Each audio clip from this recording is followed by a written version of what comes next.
All right, guys, what's going on? So, I wanted to break down this NBA free agency talk. So, I'm gonna go through the NBA offseason right now and all the NBA, every free agency deals, extensions, and trades for all 30 teams. And the biggest ones I want to really talk about so far is what happened right there with at the starting point with the Atlanta Hawks. They had recently picked up Nickeil Alexander-Walker for the Minnesota Timberwolves via four-year deal via sign and trade. They picked up Luke Kennard, and also what I heard also in the news, they also had picked up Kristaps Porzingis in a three-team via trade from the Boston Celtics. And with the losses that the key departures that they had lost, which was Clint Capella, he went back to the his former team, Houston Rockets. Karis LeVert to the Pistons, Georges Niang, and Terrence Mann via three-team trade. That's a big story for them. The Celtics have made some big departures. Of course, with what we saw with Drew Holiday going to the Trailblazers via trade and Porzingis, and I just read, and of course Luke Cornett going to the Spurs. They all picked up Luka Garza from the Memphis Grizzlies, Georges Niang, Josh Minott, I believe he was with the Timberwolves, and Finney Simmons via trade from the Portland Trailblazers. The Brooklyn Nets picked up Terrence Mann and Michael Porter Jr. via trade from the Nuggets, and with the key departures of Cam Johnson, D'Angelo Russell, Trenton Watford, and also re-signing Zaire Williams and Day'Ron Sharp. Let's go to the biggest story of the afternoon. Let me get to them. It's the Milwaukee Bucks. Now, this is the biggest news that I saw all day.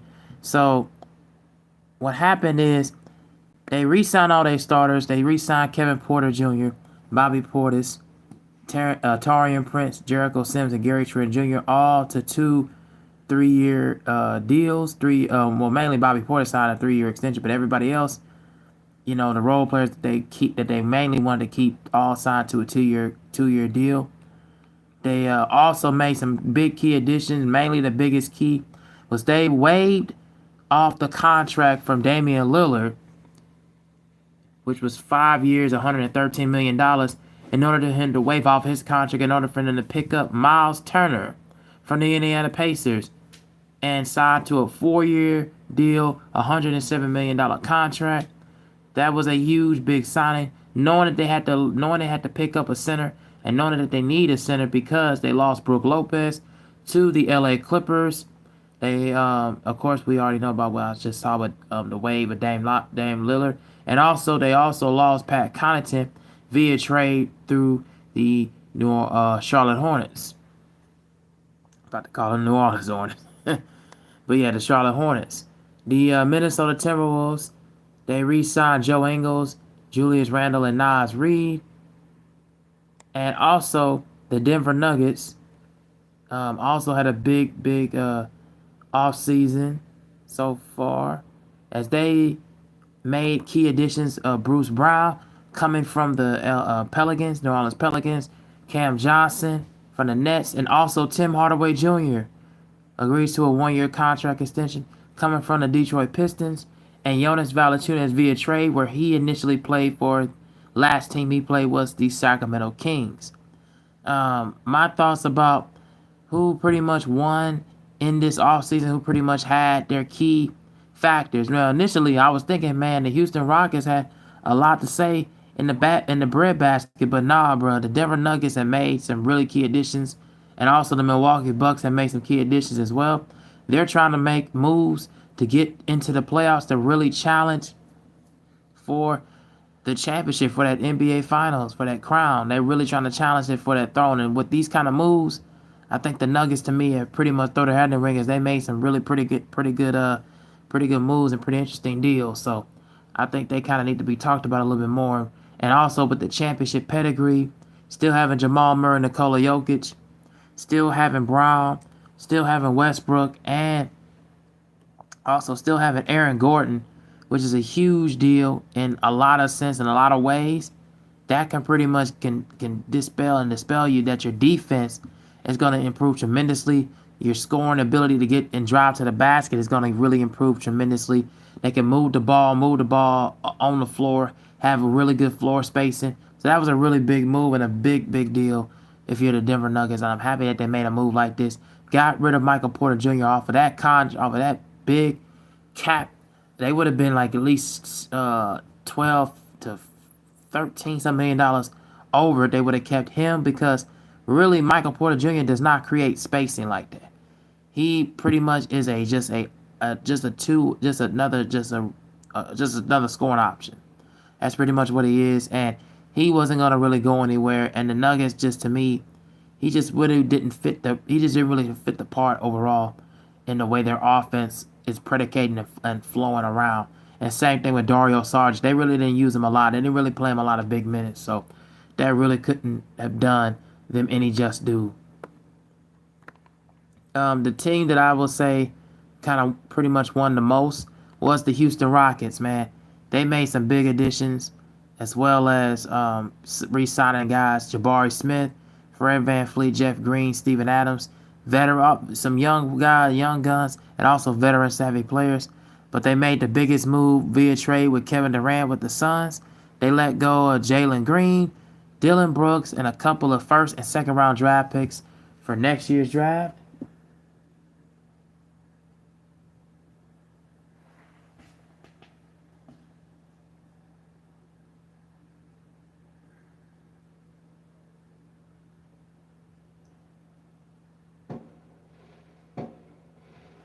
I'm about to watch my next segment. Yeah, and so they picked up Clint Capella and Dorian Finney-Smith to Clint Capella to a 3-year contract, 3-year deal, and Dorian Finney-Smith for the LA Lakers. So the Rockets, to me, made some big moves. They really needed a big man presence. I think they got that with him, and they also needed a defensive showman, and they got that in Dorian Finney-Smith. I think the Rockets, to me, have probably made, in my opinion, some of the best moves this offseason that's really going to add to their roster. And I really do think, and I really don't think they're done making moves. I really think they're trying to get another star player. I don't know who that is, but I really think they're trying to get somebody. I just don't know exactly who right now, but that's a really big deal that they got those guys, and they're gonna really be a problem in the Western Conference. They were the number 2 seed last year, 2nd seed last year in the Western Conference. So, this past year in the Western Conference. So they're gonna really be a lot of problems when the next NBA season rolls around and training camp rolls around, and you're gonna see all these guys playing. That's gonna really be something that really keep your eyes on. If I'm a lot of NBA teams right now, yeah, the Pacers kind of made a blunder. Wanted to keep Miles Turner, but they just couldn't. They just didn't have the cap room to really do so. The LA Clippers re-signed James Harden again to a 2-year extension. I don't know if that was the wisest move that they could have done, and Nick Batum, but they added Brook Lopez, which is a big sign and a big deal for them. They needed a big man. They needed a center that could really expose and really have a presence. They waived Drew Eubanks. Now they got him and Ivica Zubac. That's gonna really add some more. That's gonna really add some more depth and layered in depth in the big man presence. And also, Brook Lopez is a veteran presence. He is has a lot of playoff experience. He continues to add a lot of arsenal to his game. Can pick up guys and collapse inside the paint and add a lot more to the offense and layer, and actually keeps your ability to get a little bit more airspace and more floor spacing. So that's a really good move for the Clippers, and I think they're gonna be doing some things. Now, the team that didn't really make the biggest moves right now is the Lakers. Of course, they didn't really add anybody that what I would have thought, and letting people go like Dorian Finney-Smith. Yeah, they letting people walk like that. I don't know, man. They're not gonna really do much good. I heard it was gonna probably add maybe DeAndre Ayton, but again, I don't think DeAndre Ayton's gonna be the answer either. So the Lakers have not made any moves at all. They're probably gonna go in a different direction a lot from what I've seen. The Memphis Grizzlies, they re-signed Jaren Jackson, Cam Spencer, and Sonny Aldama. And they also, of course, I talked about this before, the via trade with the Magic with KCP and Cole Anthony for Desmond Bain. And they also picked up Ty Jerome to a 3-year deal. So the Grizzlies are trying to build and rebuild, but at the same time brand themselves, knowing that they're going to they want to keep Ja Morant and Jaren Jackson both, but I don't know if that's going to happen. Now, so with my thoughts about the Milwaukee Bucks, I don't think they're done making moves yet, man. I think they're about to be going somewhere where a lot of teams are going to be asking the question: Is this something that they're going to try to make a run? Are they going to really want to really put their thoughts and really put their heads around trying to make a run for a championship move? But I don't know. But this is a really good signing for the Bucks, especially losing Brook Lopez. I think they're trying to get another star caliber player. And what does this mean for Dame Lillard since he's been waived by the Bucks? Well, Dame Lillard's going to be testing his way and trying to get his way of picking the destination that he wanted to choose for the first time in his career. And he's going to try to go somewhere where he feels like he's going to be the best fit for that team, man. So I think for Dame Lillard, you of course you hang your head up high, and also because of that torn Achilles tendon, he's pretty much going to be recovering for over a year and a half, year and a half, some change. So he's going to be recovering for a while, and that's not an easy thing to just recuperate, recover, and get it bad, and get that Achilles and get everything worked out. So yeah, it's gonna be a long time for him to recuperate. So we'll see where the future holds when Dame Lillard once he returns. But yeah, this is a sign where the Bucks is trying to go in that different direction, and probably not listening to what Giannis is thinking. I don't know what he's thinking about it, but I don't know if he was. I didn't see if he was a huge fan of the move that they made or not.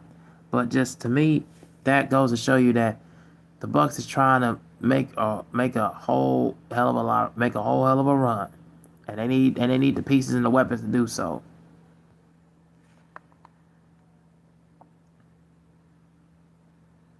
And the Minnesota Timberwolves.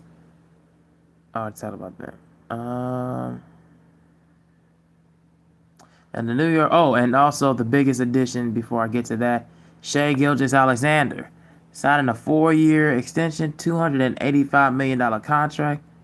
My thoughts about Shai Gilgeous signing this big contract is, of course, NBA Finals MVP, regular season MVP. He's gonna get the kind of love and the recognition it deserves. And yeah, I definitely could see this coming. Winning the franchise's first championship in franchise history, something that the big three and KD, Russ, James Harden couldn't have never done. And then alongside with Serge Ibaka and Tyrese Halliburton, they didn't really do that. And it ain't because they didn't get the opportunity to do so. They just couldn't execute.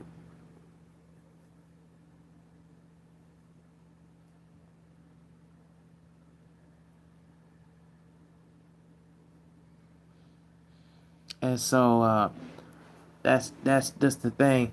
I like the fact that the Thunder are trying to keep headstrong. They're trying to keep a strong hold of remaining contenders for the championship.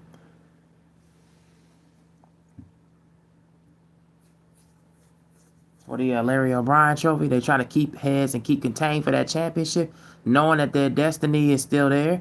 And no doubt about it, they rely so much on defense and heavily rely themselves on smothering and being ferocious, attacking and forcing turnovers, airing opportunities, turnovers, and messing up the flow and the rhythm of their opponents.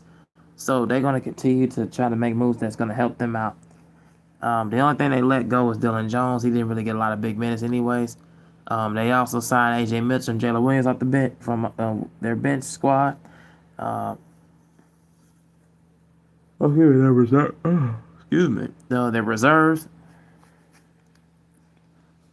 So that's the big thing that I would say for the Thunder. They did a really good job at, and I really like the fact that they really did that move and really kind of made themselves center focus of almost getting ready to be destined to probably possibly repeat next following year. We'll see how it goes, but I think the offseason we still got a lot of moves to see, a lot of free agency decisions to be made, and a lot of moves ain't really been made yet.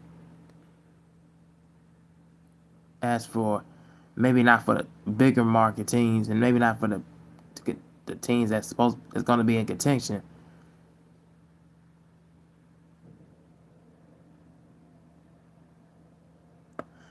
Drew Holiday via trade went to the Portland Trailblazers. I don't see Drew Holiday lasting there that long at all. I think he wants to go to a contender, and I can see. I can more likely see.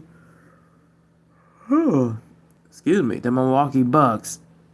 I can more likely see the Milwaukee Bucks trying to go after him, and that would be a thing where I think that if they do go after him, they better find that's their hopes and chances of possibly going back and getting a second championship and going for that title, going for the throne. So I can't wait to see if they do things like that. But I don't see Drew Holiday lasting in Portland that long. I just don't see it.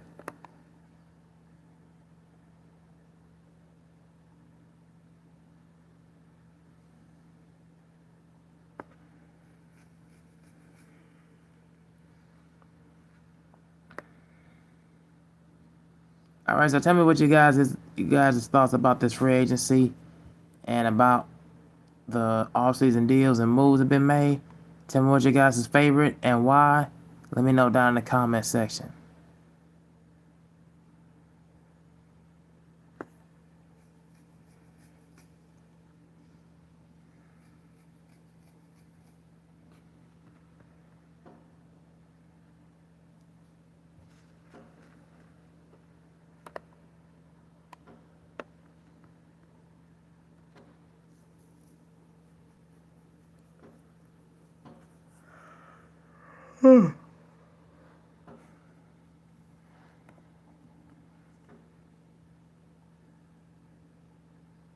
Next, I'm going to talk about is the WNBA scores between and that's the commissions between the Indiana Fever and the Minnesota Lynx. So we started off in this game where the Lynx were pretty much giving the Fever all that they got. But the story was pretty much the Fever all the way around.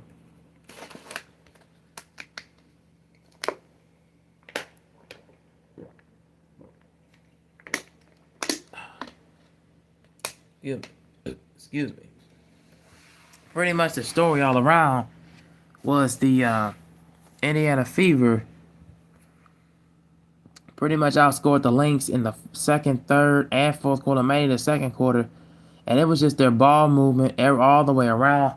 All 5 Fever players were in double figures, including Sophie Cunningham and Ari McDonald, who filling in for Caitlin, and also filling in with Kelsey Mitchell for Caitlin Clark because she's out with a groin injury.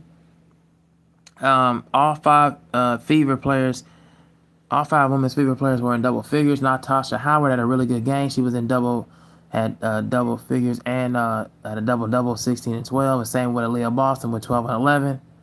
Played an extensive amount of minutes. Kelsey Mitchell and Ari McDonald had a really good game. They really did their thing. And they was just doing their thing all around. Finishing inside the cup. Feeding it to Aaliyah Boston. She finishing inside the cup.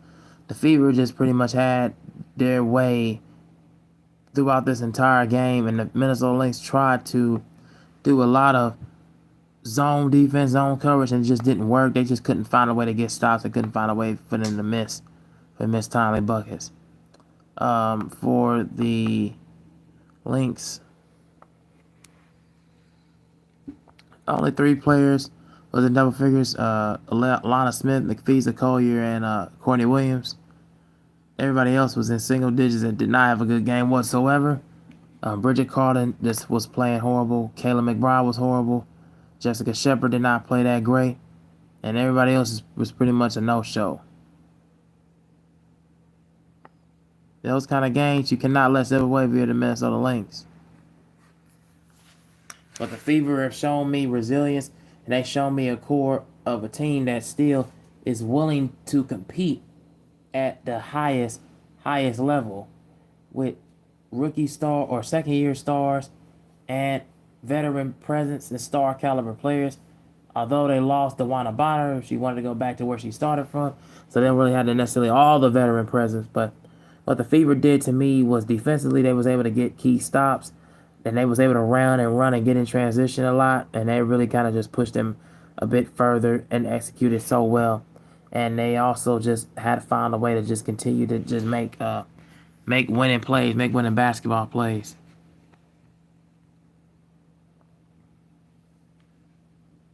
So I really do like the fact that they did that. Overall, it makes it more worthwhile. And yeah, you gotta give it up to them, man. They just the Fever just found their niche, they found their calling. The third and fourth quarter, they was executing on a high pace level, um, and they just showed you. They just show you the things that can make a difference.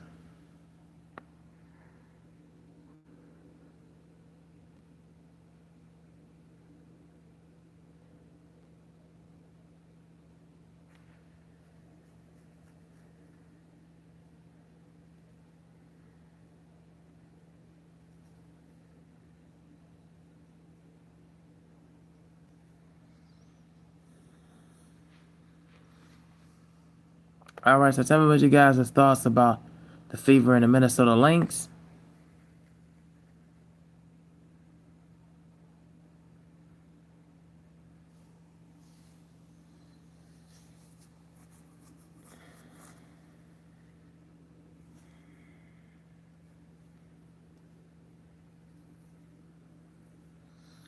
Yeah, tell me what you guys think. You guys' thoughts about the Fever and the Lynx and the Minnesota Lynx Commissioner's Cup game, and tell me why down in the comment section.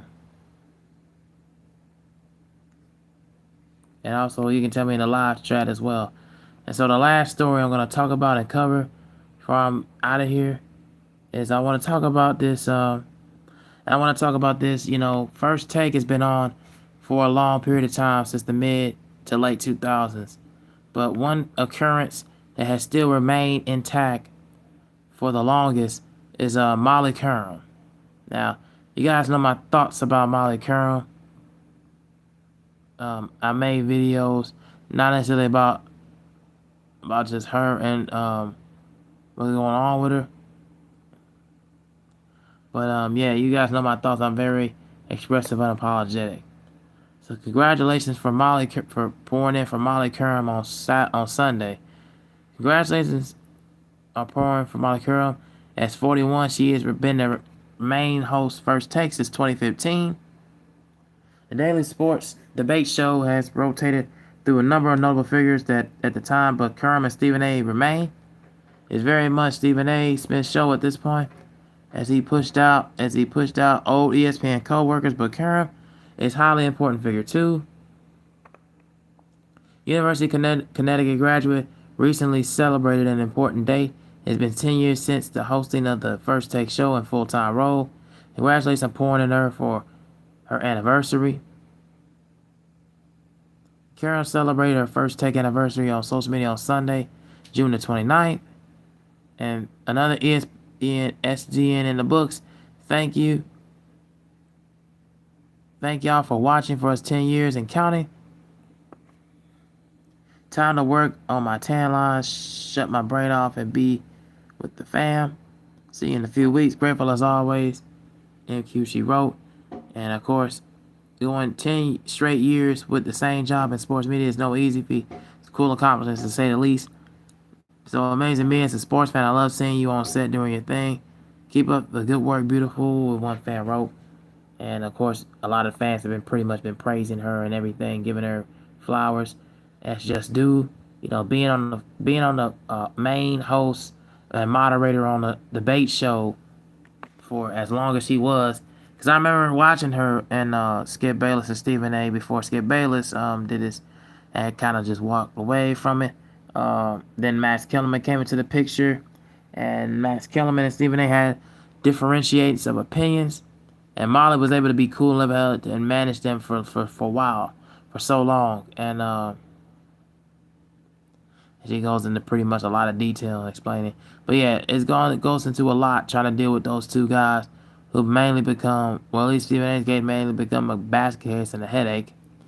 But overall, that's a really good way of Molly Qerim knowing that her fans do care about her. And people do like her. She's a very outspoken not just on trans issues, women issues, but also about athletes and how they've been misconduct and mistreated and everything. Some I completely disagree with her on. Then there's a couple that I was like, okay, I can understand where you're coming from, even though I'm not the biggest component for it in politics and politicalness. So I think that and political savvy, I think that's pretty much the main alleyway for her to really step out of her comfort zone and really say something. But other than that, congratulations to Molly Qerim. That's a really, really big accomplishment for her. Definitely something that a lot of fans probably wasn't even gonna notice or even make a video about. But yeah, definitely shout out to her, and I can't wait to see what she's gonna do next. And I can't wait for the plans and the futures for her, in order for her to do things for the show and make the show way more entertaining in debates and have really good conversations. So, but yeah, the one thing I found about the Value in First Take, it was very entertaining, and it's very spontaneous, and it's very passionate, and it's pretty much what that all boils down to. So yeah, what do you guys thought? Oh shoot.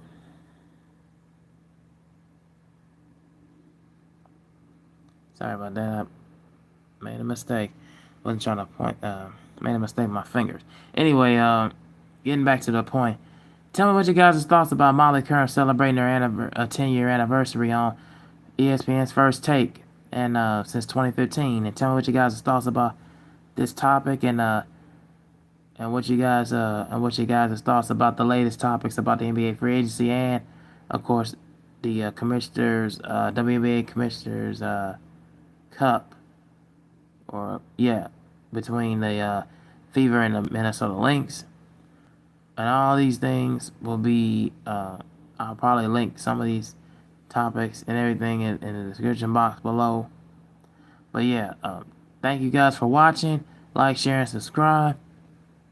And I will talk to you in the next video.